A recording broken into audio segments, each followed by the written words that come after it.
was a business lawyer, I was a litigation attorney, and I was a Catholic, and I was pretty like mainstream normal and great, successful, tra-la-la. When I gave birth to my daughter, who's my second child, in the year 2000, I had a psychic awakening. I had a spiritual awakening that really blew my box open. And suddenly I'm seeing energies, I'm able to talk to people, spirit guides. Welcome back once again to the Rock Your Gift podcast, where we operate at the intersection between business, personal growth, and creativity. And on today's episode, I have a very special guest. Her name is Melissa Seaman. And Melissa, actually, she has a background where she was trained at Stanford, and she has a background as a lawyer. And one day, she accidentally experienced that she had a psychic ability. And at that point in her life was around the time when her daughter was just being born. And this shifted her to being the kind of person who's able to wield these two different sides, the academic side of things and also the spiritual side. And now she uses that to help business owners, entrepreneurs, to navigate success and to create the best life and the best business they can. So welcome, Melissa. So excited to be with you today. Thanks, Sean. It's so fun to be here. Yeah, I appreciate you. So tell me if I did a good job on that, or you want to You elaborate? did great. You did Is there great. a little more you could share it's a with little us? trippy because, I was a business lawyer. I was a litigation attorney, and I was a Catholic, and I was pretty like mainstream normal and great, successful, tra-la-la. When I gave birth to my daughter, who's my second child, in the year 2000, I had a psychic awakening. I had a spiritual awakening that really blew my box open. And suddenly I'm seeing energies. I'm able to talk to people, spirit guides. And it was inside myself. It was amazing because I don't know, somehow inside of me, and maybe you can relate too. Like, I always knew there was something bigger. Like, I knew that there was some mystery underneath everything that was bigger than even what we could explain through what I was learning in my church community. So when I suddenly had these gifts, I was like, oh, wow, okay, there's so much more here. But it didn't land very easily in my world. My parents, my husband at the time, my friends, my church, my community, there wasn't really a place for this. So it was hard. It was really rough. I kind of got hot on myself, spiritually arrogant, like, oh, now I have all these special gifts. And that was my defense from having people suddenly not understand me when they always thought I was the golden girl. And eventually, after going off and living with the hippies in the forest and just doing all the woo-woo spirit stuff, eventually I felt lonely. Like, my intellectual part felt lonely.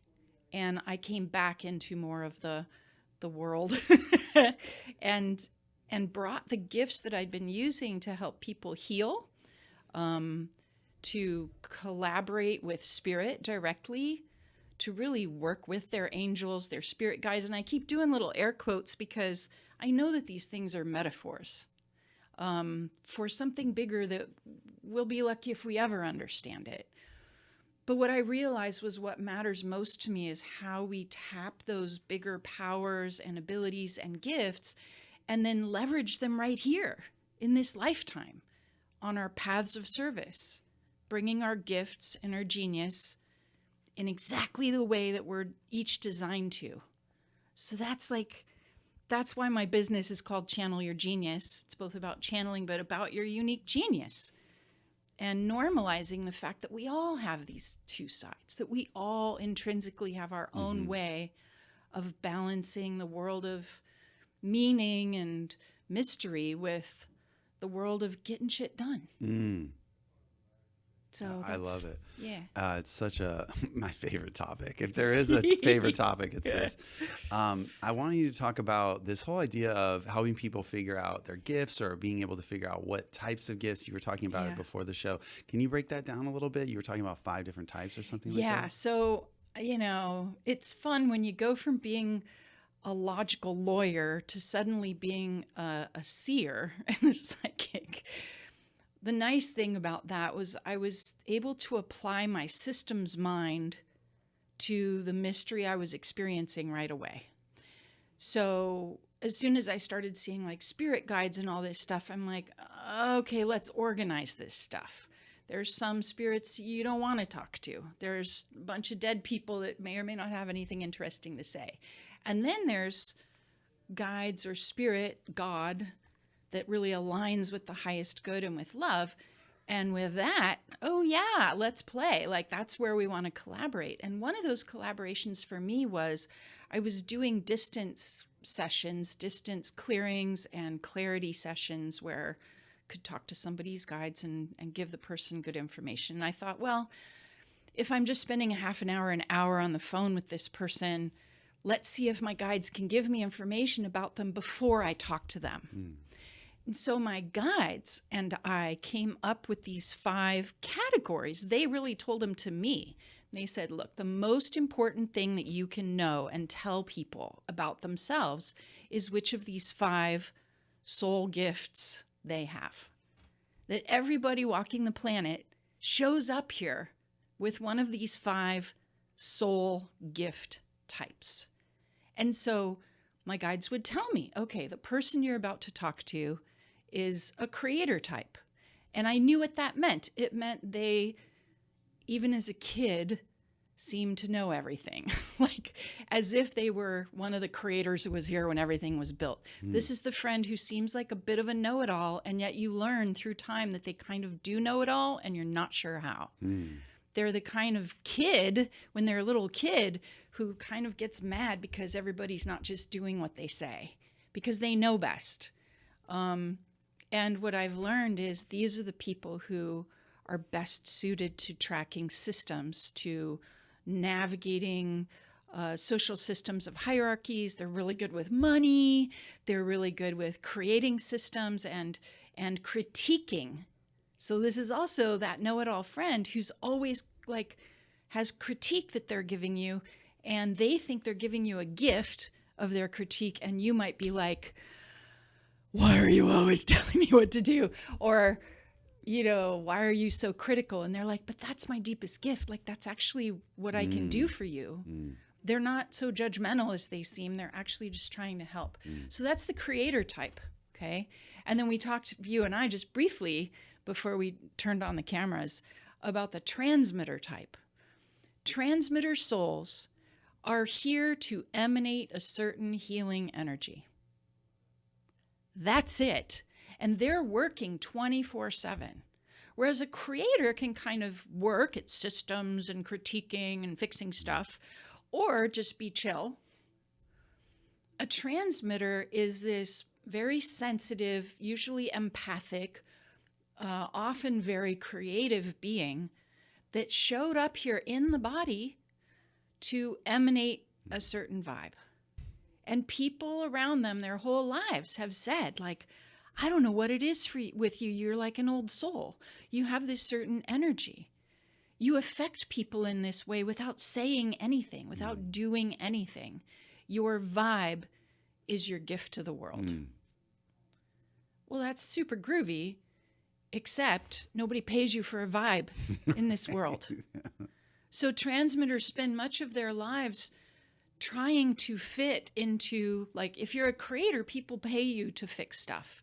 If you're a messenger, people pay you to translate and teach with words. And it's true that you can be more than one in a sense, like when because we've known each other for a few years now. And when I first experienced you freestyling, I was like, whoa, like the energy that you bring into a space is palpable. And I was like, transmitter, dude, transmitter. And then the way that you use words in your music, which is amazing, go listen to him on Spotify, or in your freestyling, or in your teaching, or in your speaking events. You're eloquent. You're able to, so I think that you're probably, if you don't mind me typing you, I think you're probably a transmitter first and a messenger secondary. Okay. That makes you an oracle type in my system. Okay. You're an oracle. I like it. I'll take Isn't it.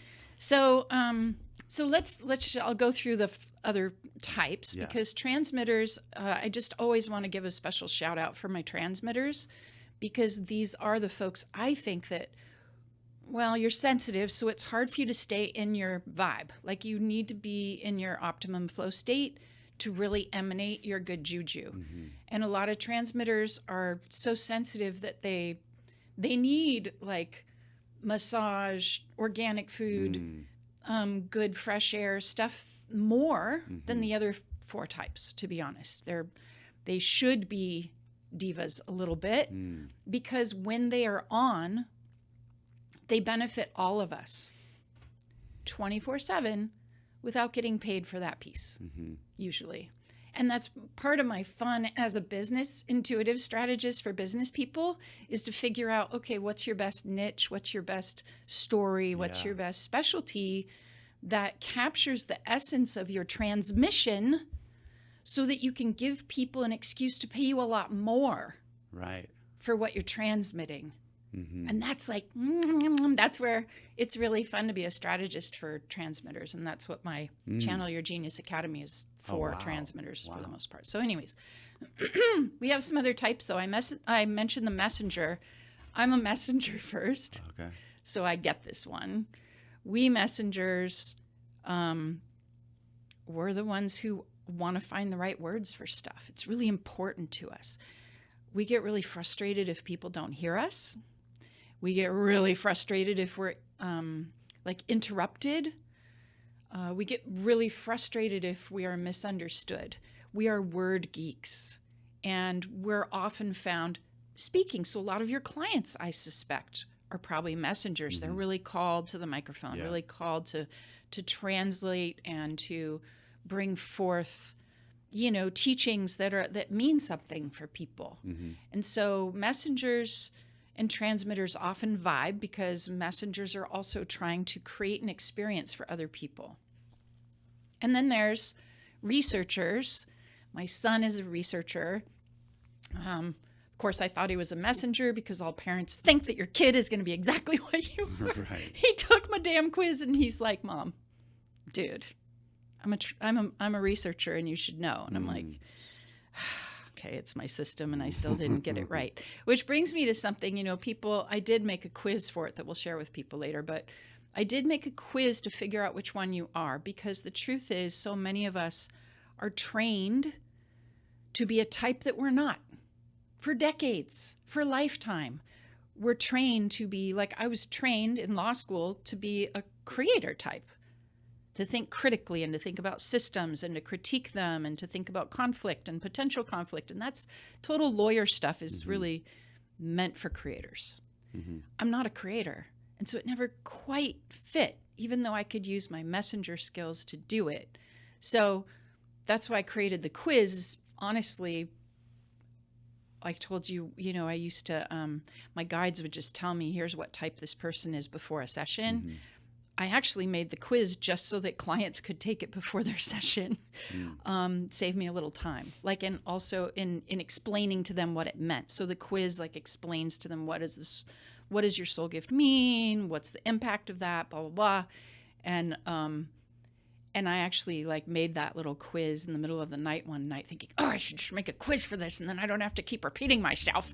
And I made the quiz and I popped it up on Facebook and I was like, yeah, friends, take it. And then I forgot about it because it was one of those middle of the night creative spurt things. And 2 weeks later, I think, I checked the little quiz builder and more than 2,000 people had taken this little quiz. Because you posted it on social media? I just put it on social media and I thought, shit, I don't even have an opt-in on this thing. Oh, really? Oh, no. At the time, that was probably the size of my mailing list, a couple thousand people. I was like, I could have just doubled my list. That's funny. And then I was like, I need to get more serious about this. So I fixed it up and made an opt-in and made an email sequence. And now I teach people how to make quizzes like that because it's such an incredible tool to use when you're selling something of meaning, to have those deep conversations about your own system and your own work before they even talk to you on a call or something is chef's kiss, lovely. So did you cover the 5 though? No, I still have one more. Yeah. I'm just realizing that. Thank you for bringing me back around. A good host will always bring me back around. So, researchers. Researchers are the souls that show up here to witness, to really witness everything, to notice what's true. And this is a time in our culture where we really need some researchers to show us, wait a minute, what is the truth here?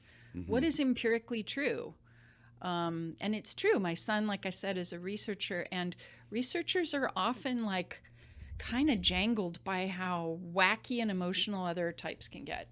So researchers are often found like engaging with technology because it makes sense, or engaging in like video games because video game has a world that has rules, it makes sense, it's logical.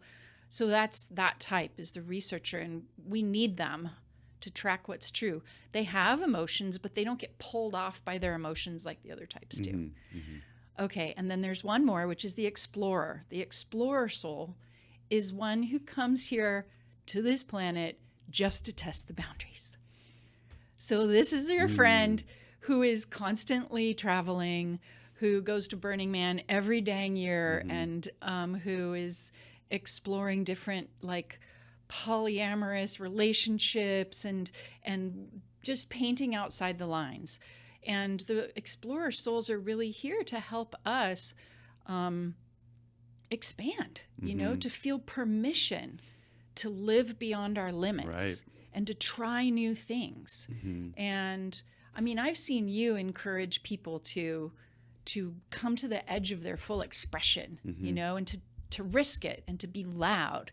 And I can feel how you've got some of that explorer, like, come on, cross that line, that line. So, so those are the 5 types. That's amazing. Gosh, it's such a breath of fresh air when you can start to find yourself inside of a type like that. And we've all seen, you know, many of us have seen the various, you know, identity tests or whatever, where it's like, you know, the DISC assessment or whatever. But what you're describing is different. It feels like more authentic to the human. It's not just like something that's like a readout, a printout that has you kind of look at graphs. It has like more of a soul to it, the way that I'm like feeling into it. And I really love that. And I really want to kind of take a step in the one that we think I am for a second. Yeah, of course, let's do it. Let's do it. Yeah. So, you know, this whole idea of being a channeler, right? Is that what it is? Is that what you call it? I call it a channel. I think that we're all channels. I really do. I love that, because that's what I actually have been calling it. Yes. Right? Like, because to me, I have been trying to describe this, because why I love this podcast, like when I started it, the first time I did it, I was like, why have I not been doing this before? Because it was like, this is what I love most, right? Yeah. And you mentioned something earlier too about how there's this collaboration piece to it. Yes. Can you talk about that? Yeah, because I was just saying, you're a weaver.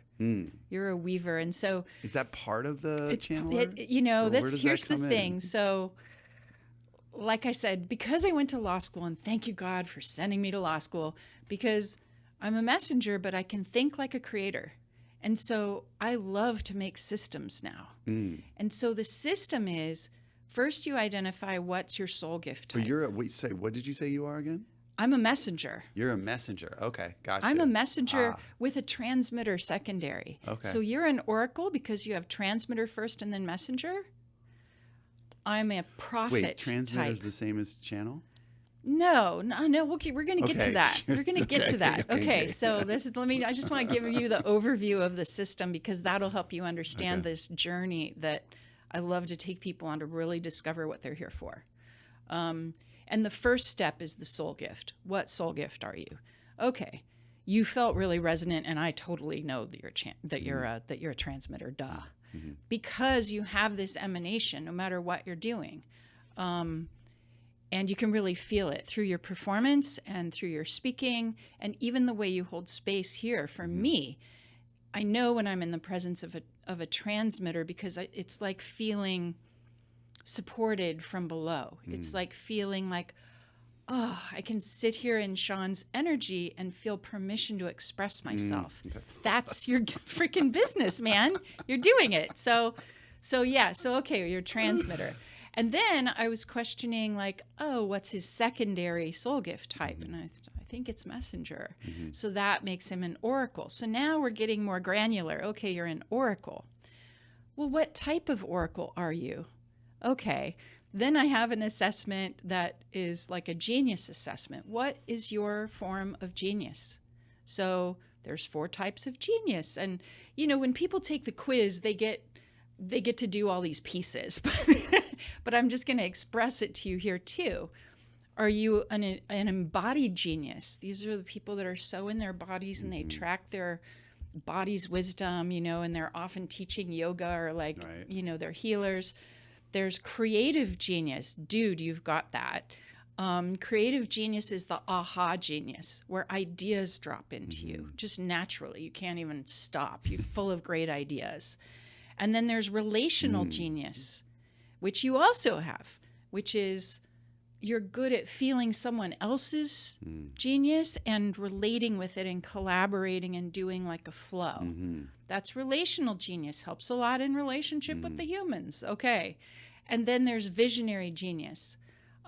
Visionary genius is the ability to see what's unseen to most people. And to, for many, like just to normalize that, many founders, yourself included, have this sense of what's coming. You know, have a feeling of what vision they're moving towards or how life can be. And that's visionary genius. So there's these 4 types of genius. So then you map those out. And there's a little assessment that I give you that's got like percentages of which form of genius is your strongest right now, which one would you like to work on. And then there's roles that I see in people sometimes, and the one that I see in you, which I admit I don't have a quiz for this. This gets a little deeper into really using my gift to feel what someone is, what brings forth their deepest genius. And what I mentioned for you is I think that you're a weaver. You know, you're a weaver of people. And what that means is being in flow with another person strengthens your transmission. Yeah. Being in flow with an audience. Like Right. it becomes a win-win-win. It becomes this like third being in the room that gets really big. So as to the channeling piece, I really think that each one of us in our best moments, like whether you're in the shower and you're feeling really relaxed or you're on vacation, there's some moment where you're finally relaxed and something expands in you and the download comes through you, you know, or where you're in prayer or surrender and something comes through and floods you and fills you. And it's you. It's not like you're possessed by some weird thing. It's you, but it's more than you. It's like, and you're a conduit for your genius. You're a conduit for your best work. You're a conduit for your songs. You're a conduit for your transmission. You're a conduit. And yeah, sometimes there's people like I will do straight channeling sometimes where I really give myself over to that deeper gift of mine and I will speak words that my brain didn't think up. And I call it channeling Ma, because the bigger part of me feels like Ma. And so when she comes through and people can ask her questions and that part of me or that thing that genius that comes through me can answer people's questions, stuff I don't know. Yeah. Even technical stuff. It's really wild. But that's me open at like 95% of my channel is open 95%. And it's more her than me, you might say. But even in life, even right now, I'm probably bringing that bigger part of myself through at like 20%. It's normal. It's cool. And if I'm mad and I'm shut down, maybe it's only 2% that one's coming through and the rest is just me throwing a tantrum. But we're channels and this is natural and normal. And you know, because it happens to all of us. When we're relaxed, when we're resourced, when we're open, amazing stuff can come through us. And I've witnessed you do that when you're freestyling. Like, it's almost like a beam of light comes through you. And it's not just from above. Like, it's not just all about some cosmic force. It's from below, too. Right. It's from like this, this empathic connection to nature and to our bodies and to emotions. And that's coursing through you when you're channeling. That's just what you're doing. So I really love normalizing the word genius because we've all got access to genius. It's our birthright. And I love normalizing the word channeling because I think we're all conduits for our very best, good, genius-y stuff to come through, to pour through in those moments. Wow. So much good stuff in there. One of the things that I wanted to ask you about is when you talk about, the channeler or what's the other term that you use? Conduit? No, the transmitter, I think. Yeah, the transmitter. Are those synonymous or they're different? What's the distinction between transmitter and channel? Creators are channeling, messengers are channeling, explorers, researchers, and transmitters. We're all channeling. So transmitter is one of your 5. Yes. Got it. So that's the name of the thing. Okay, Yeah. I'm a transmitter. Yeah, Okay, and it's so cool that you keep asking because honestly, when you learn what soul gift you have, it can kind of make you go, whoa, like, whoa. And you can understand the other 4. You're like, well, I've got some of that. I've got some of that. I've got some of that. And when it lands with the one that you are, and this is again why I made the quiz. So people have this sort of objective, like, boom, you're this one, and they're like, crap, I think I am. It can be confronting. Sometimes it can be deeply validating. It can also feel intimidating and scary because, look, especially if you're a transmitter, you've been in the world of business for a long time. Yeah. And a lot of people who are in the world of business are either messengers or creators. Right. And then you end up kind of feeling like, why do certain things seem so easy for these mofos? Like, why is it so easy for them when for me, I need a day. If I'm going to perform on a stage, I need a day after to rest. Yeah. Like if I'm going to get up on a stage, I need to be fed. I need to be in my vibe. I need to be in a certain... Creators don't need to do that. They're hardy AF. They don't need all that prep. As a transmitter, you often end up feeling kind of invisible and undervalued because people don't automatically recognize and see and value the gift that you're pouring out every minute of every day, including while you're sleeping. Somebody who sits next to you on the bus is going to have an experience. They're going to feel... If they resonate with your transmission, they're going to feel uplifted just from sitting next to you on the bus. If they don't like your transmission of like freedom, creative expression, joy through expression, truth telling, if they don't like that transmission that you inherently are channeling 24/7, they're going to get irritated with you for no reason. Wow. So what I wanted to ask you about this transmitter gift of mine or type that I am is that it's really tough because I am kind of in this role of doer and like builder, and I'm very present to that's not who I am. Like I've run up against that. There's just this like unsustainability to that side of me. It's like whatever I build, it just inevitably isn't like sustainable for some reason. It's like it's just not built on solid ground because it's like not who I am. And so it's really frustrating. Yeah. And so I do feel like if I could find a way to be more in this, like permission to be this transmitter more often, then things would really shift for me. Holy crap, you're so right. And I just wonder, like, what do you recommend to, like, if you run a business, you have all these actions. I mean, lately I've been thinking it's all about team and being able to delegate and be like, get myself out of a lot of these things that I do. But what are some of the ideas you have to like remove somebody like me from all of that like doingness that feels necessary? Yeah. I mean, the most important thing for a transmitter in the world of business, really in the world, full stop, is to identify what your specialty is, what your transmission is, to find the words that describe the value of your transmission in terms of the results it's always giving for everyone around you. Mm-hmm. And then, I like to be a little crafty. I'm still a bit of a lawyer, but like to find the hole in the market, the current marketplace. Mm-hmm. What is the market really longing for? That's something that your gift automatically gives people. Right. And when you find that high value expertise and the highest value offering that you can give, it raises your perceived value in the marketplace. Now you're no longer $100 an hour person, because that's unfortunately the way people think. You are a $2,000 an hour person. Now the support comes to you not only because you have the money to pay them, but because they see what you are. Yes. And they want to play the game you're playing.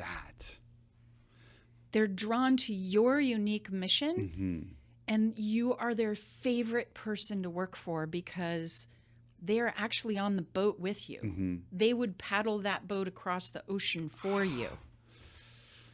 And so finding that niche, I mean, you and I knew each other from Thrive, and Jesse always called me a niche witch. And that's that.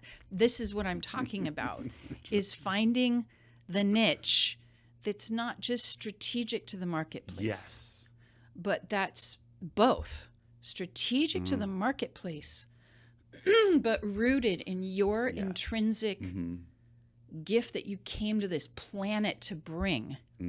Now, again, I'm a mystic.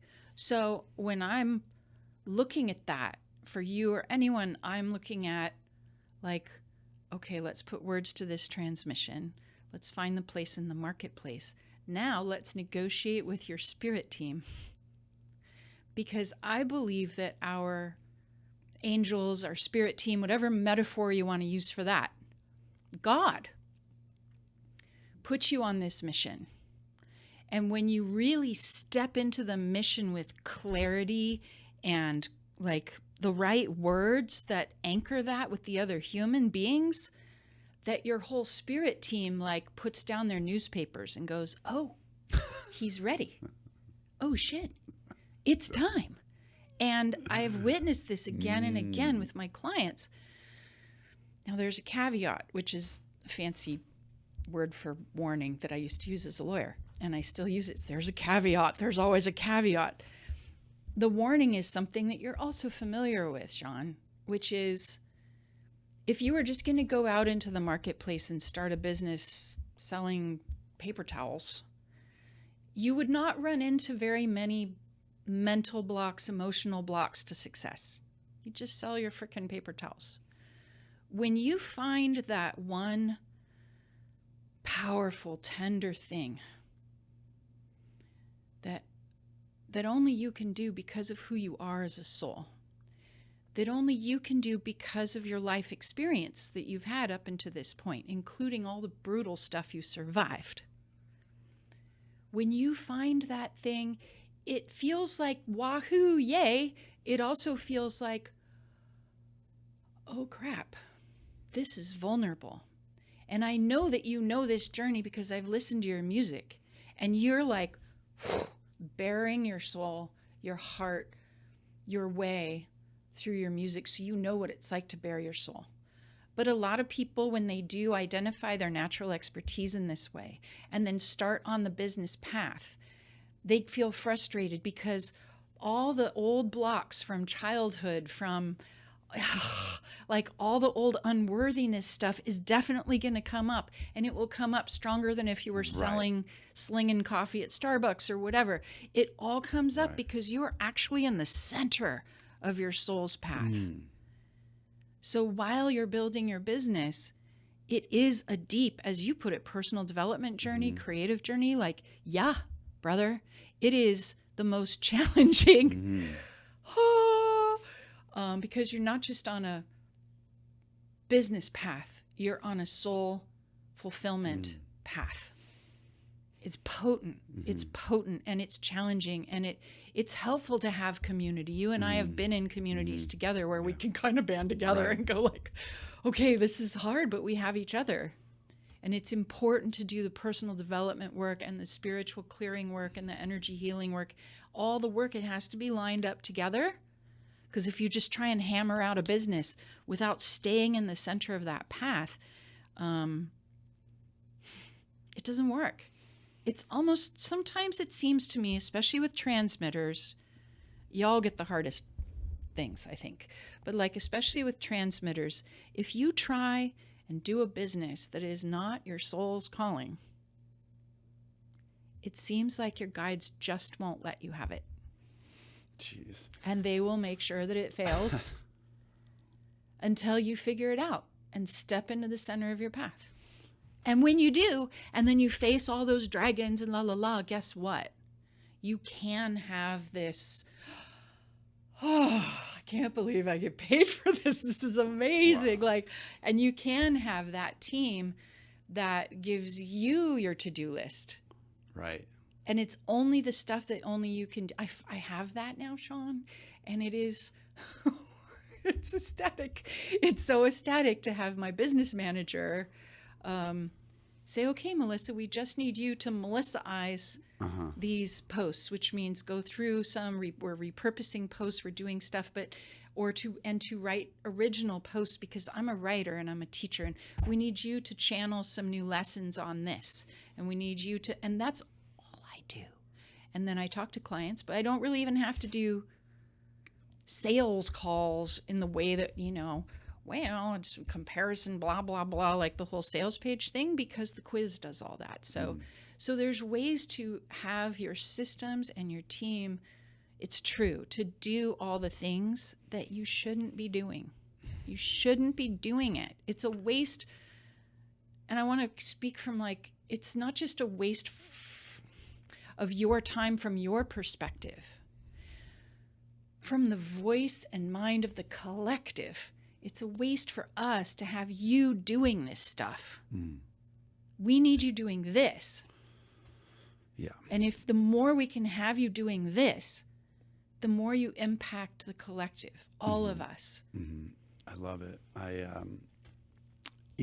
figured out I was getting some great coaching and reflection, and I was like, my highest goal or vision is to help people see that the thing they love the most is the thing that is the most valuable. Yes. Thing. And, the reality is that most of us look at the thing that we love the most as the least value. That's right. It's literally like the opposite of that in the way we live our life. Because it's not hard work. Right. That genius zone. But to hold the space, that's the thing you can get paid the most for. Yes. But I struggle with it, right? Of course. That's my edge. So you're speaking right into, for me, the very thing that I feel like there's some deep work like that I've done a lot. And I've explored a lot, but there's some holdback. That's really where my next level is, that is calling me forth. So it's so awesome to have this conversation now. And by the way, thank you guys for, being a fly in the wall and kind of like a coaching session for me. I hope it was helpful for you, but I definitely know it was extremely valuable for me. And, for those of you that are other types, just hang on, because you're going to find out about how to get her quiz. And also, I want to encourage you guys to subscribe, to share this with your friends, to find us on all of the various platforms, and to make sure that you comment if you're getting value. We love your comments. So, and I want to pass it back to you, because we just have a few more moments, but I want you to share anything else that you think is either just coming through, you feel like is really going to be helpful to anybody, myself or the audience. And then, of course, share about how we can get to know you or how we can find you. Yeah, absolutely. Yeah. So I think the biggest misstep, even that people make, even after they've heard about this, and they're like, oh, okay, I get it. So my deepest gift is also my deepest value. So I can do that which I love and people will just come. No, that's not it. You still have to have the words, the strategy, and the market positioning. You still got to have, that's the tough. You still got to play the game. That's those two sides. You got to have them both, because no one's going to just automatically trip over your website. Even if you're speaking from stage a lot, people will fall in love with you while they're receiving your transmission. As soon as your talk is over, their kids are calling from home and there's lunch to go do. So you need to have systems that get people where you want them, that engage people and give them the chance to follow up. And like I said, I'm a total quiz evangelist. I claim that. I'm a quiz geek and a quiz evangelist, because if every time you're on stage, you have an archetype quiz that's your version of the power that the Soul Gift quiz has, then you have people take the quiz while you're speaking. And if they're taking it while they're speaking, you have 90% opt-in from every room. Right. And now you're in a deeper conversation with them inside their inbox, and you know who they are. More than that, you know what type of person they are, what type of expression person they are, what type of, based on your own business. So it doesn't have to be a quiz. It could be a private podcast. There's lots of ways to do it. I just love the quiz because people still aren't tired of quizzes, and they're tired of frickin' everything else, because you can get 80% open rate on your emails after your quiz. Nice. Because people actually want that information. They're asking for it.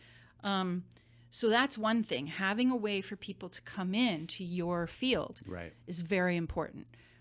The second thing is, and maybe even more important, is understanding the words that describe your transmission in value that makes sense to the marketplace.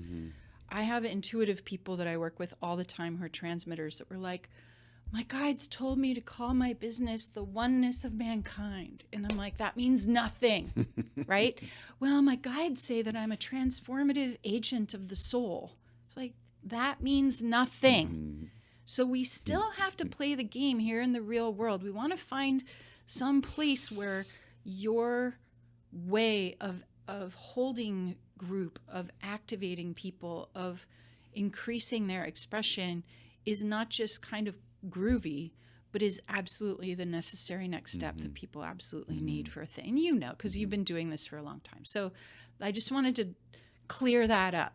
We don't get to not do business.